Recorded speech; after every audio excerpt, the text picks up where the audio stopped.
Hello বন্ধুরা, welcome back to my channel. So guys, সবাই কেমন আছো? আশা রাখছি সকলে ভালো আছো। সকলের ভালো থাকা কামনা করে আজকের ব্লগটি আমি শুরু করছি। আশা রাখছি সকলের ভালো লাগবে। সকালবেলা কিন্তু স্নান করে বেরিয়েছি, আর এটা কিন্তু ব্যাংকের কাজ শেষ হয়ে গেছে। আসার পথেই ভিডিওটা তোমরা দেখছো। তো এখন কিন্তু ফটাফট করে বাড়িতে যেতে হবে। বাড়িতে গিয়ে সব কাজ আছে, সব করতে হবে। তো সেই জন্য ফটাফট চলে আসলাম। এসে নাইটি চেঞ্জ করে নিয়েছি। আর আমার দেখো, আসার পরে বাবার দোকান থেকে মিষ্টি আর পুরি, তারপরে সবজি, এগুলো খেয়ে আসছিলাম। তো আসার পথে এগুলো খাওয়ার পর আমার এই যে ঠোঁটের অবস্থা ঠিক এরকম হয়ে গেছে। আমার না এরকমই হয়, জানো তো, কিছু খাওয়ার পর আমার লিপস্টিক অর্ধেক আমি খেয়ে ফেলি, যার জন্য অনেক বকুনি খাই, তবুও আমার শিক্ষা হয় না। তো যাই হোক, এই দেখো রান্নাঘরে এসেছি। পাট শাক হবে আজকে, আর এদিকে আলু কাটা হয়েছে, পেঁয়াজ লঙ্কা কেটে রাখা হয়েছে। এদিকে কিন্তু চাপিলা মাছের চচ্চড়ি হবে, সেই জন্য ঝোল দেওয়া হয়েছে।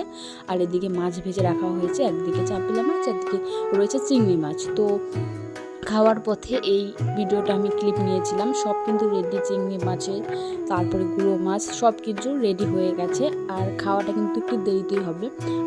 ওকে ফোন করেছি, ও বলছে যে শুধু রান্না বাড়া তো নয় গাইস, ঘরেও তো কাজ করতে হবে। ঘরে এসে বিছানাটা উঠিয়ে নিয়েছি, বিছানা পরিষ্কার করে ক্লিন করে সুন্দরভাবে খাতাটা এক সাইডে রেখেছি। খাতাটা কিন্তু আমার ভিডিওর অনেক কাজে লাগে, ওই জন্য সাইডে রেখেছি। এদিকে আমার এই যে আয়নাটাও সুন্দর করে ক্লিন করে নিয়েছি।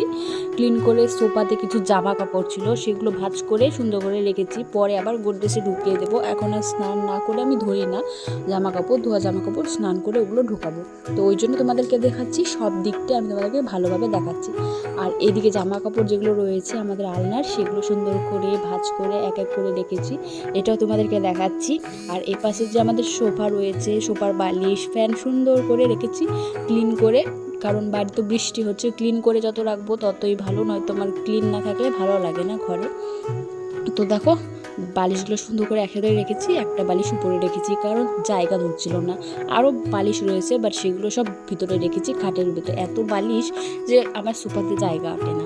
তো দেখো, পুরো ঘরটা আমি তোমাদের সঙ্গে দেখিয়ে দিলাম ক্লিন করে। আর তারপর স্নান করে চলে আসলাম। স্নান করে এসে এখন সেরে নিয়েছি পুজোর কাজটা। মন্দিরে পুজো দিয়ে চলে এসেছি, এখন এই যে বাইরে ঘরের কাজটা। তো আমার ঘরের পুজো দেওয়া শেষ, ওদিকে ও এসে ডাকছে। তো ফটাফট করে আমি এখন বাইরে গিয়ে ওকে এখন ভাত বেড়ে দিয়ে দিব। ও খাওয়া দাওয়া করে তারপর আবার ফটাফট করে চলে যাবে বলছে, কাজ রয়েছে। তো ওকে খাওয়া দিয়ে তারপরে শাশুড়ি মাসু বলছিল যে তুমিও খেয়ে নাও, সবাই চলো খেয়ে নিও। তো খেয়ে চলে গেছে। তো এখন বসেছি আমি খেতে। তো গাইস চলো এখন খেয়ে নিই।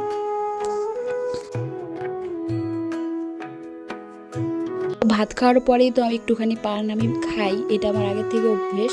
ভাত খাওয়ার পরে মুখটা কেমন লাগে, ওই জন্য গুন্ডি ছিল ঘরে, গুন্ডিটা ভালো করে বানানো হয়নি, তো আমি বানাচ্ছি আর কি। সব রেডি করায় প্যাকেটে থাকে, কেনার সময় এগুলোকে ভালো করে গুঁড়ো করতে হয়, তাহলে কি হয় সুন্দরভাবে মিক্স হয়। তারপর তো ভিডিও করার কথা একদম মাথায় ছিল না সন্ধ্যেবেলার দিকে, এটা কিন্তু রাত্রির দিকের ভিডিও, প্রায় 8টে বাজে গেছে। তো আমার শরীরটা কিন্তু ভীষণ খারাপ, দেখে বুঝতে পারছো, জ্বর উঠেছে আর শরীরটা ভীষণ খারাপ লাগছিল। তো ভিডিওটা আমি আর বড় করিনি, এত অবধি রেখেছি। আর শরীরটা ভীষণ খারাপ লাগছিল, ভিডিও বড় করাটা সম্ভব ছিল না। তোমাদের কেমন লাগলো ভিডিওটা কমেন্টে জানিও। ভালো লাগলে কিন্তু লাইক কমেন্ট শেয়ার করবে। টাটা, দেখা হচ্ছে নতুন একটি ভিডিওর সঙ্গে। তোমরা সবাই সুস্থ থেকো, ভালো থেকো।